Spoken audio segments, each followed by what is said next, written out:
Carlsberg party गोकर्णमा भइरहेको Carlsberg पार्टीमा म जाँदैछु, जहाँ हुनेछ म्युजिक अनि माई फेभरेट मोमो र बियर। सम्पूर्ण मोमो नेपाललाई फलो गर्ने सबैजनालाई धेरै धेरै नमस्ते। म मिस्टर फुडी नेपाल म र मेरो साथीहरू कार्लसबर्गको इन्भिटेसनमा कार्लसबर्ग पार्टीमा गएको रिसोर्टमा। अभियसली कार्लसबर्गको पार्टी भने चाहिँ कार्लसबर्ग ब्रान्डिङ त हुने नै भइहाल्यो। जबरजस्त ब्रान्डिङ कार्लसबर्गको। त्यहाँ कार्लसबर्गको गल्फको टुर्नामेन्ट भएको रहेछ, त्यसको अवार्ड डिस्ट्रिब्युसन सेरेमनी पनि रहेछ। सँगसँगै तपाईँको कार्लसबर्गको फोटोसुटको लागि फोटो बुथहरू, अनि तपाईँले गल्फ ट्राई गर्नका लागि सानो गल्फ स्पोर्ट पनि, अनि मेरो फेभरेट मोमो। हामी मोमो पनि जबरजस्त ट्राई गर्नेछौँ भिडियोमा।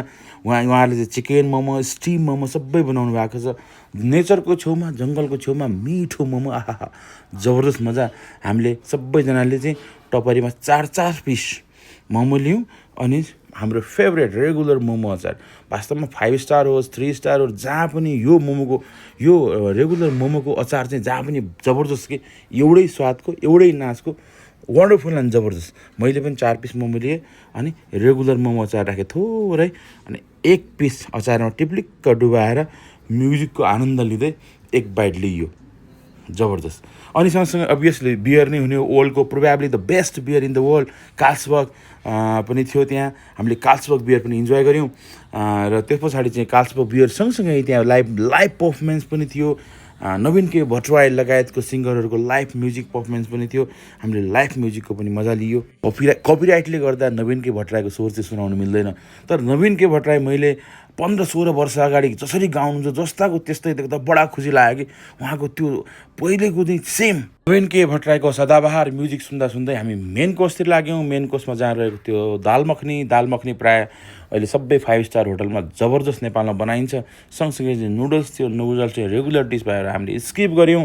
अब सिधै चाहिँ कश्मिरी कोप्ता, कश्मिरी मिर्चको कोप्ता, त्यसपछि भेजिटेबल कोप्ता पनि थोरै ट्राई गऱ्यौँ। त्यो पछाडि चाहिँ यो अलिकति हेल्दी अप्सन, जहाँ चाहिँ मसरुम र ब्रोकोलीको सोते रहेको छ, यो चाहिँ थोरै यसमा लियौँ। र त्यो पछाडि अर्को इम्पोर्टेन्ट यो एग प्लान्टको पनि क्रिस्पी लियो। अनि त्यो पछाडि थोरै पनिरवाला आइटमलाई पनि टेस्ट गरियो। पनिरको साथ चाहिँ एकदम सफ्टी थियो। यो चाहिँ एकदमै स्पेसल जाफरानी मुर्ग एकदमै जबरजस्त टेस्टी थियो। सँगसँगै चाहिँ थोरै ग्रिल फिस पनि लिएर अब हाम्रो राष्ट्रिय खाना मोमो नभए पनि अलमोस्ट राष्ट्रिय खाना भइसकेको छ। सबैलाई मोमो मन नै पर्छ। म पनि एकदमै मोमोको बिग लभर। कस्तो लाग्यो टेस्ट? तपाईँको स्टाइल निकाल्नु न, ओरिजिनल स्टाइल। Thank you.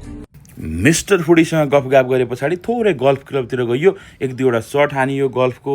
अनि सँगसँगै गोकर्ण फरेस्ट रिसोर्टको गल्फमा पनि गइयो। त्यहाँ चाहिँ मान्छेसँग डियरहरू पनि त्यहाँ मजाले गल्फ खेलिरहेको थिए। त्योसँगै मैले पनि एउटा सर्ट चाहिँ गल्फको हानेर सिधै घर आइयो। Thank you.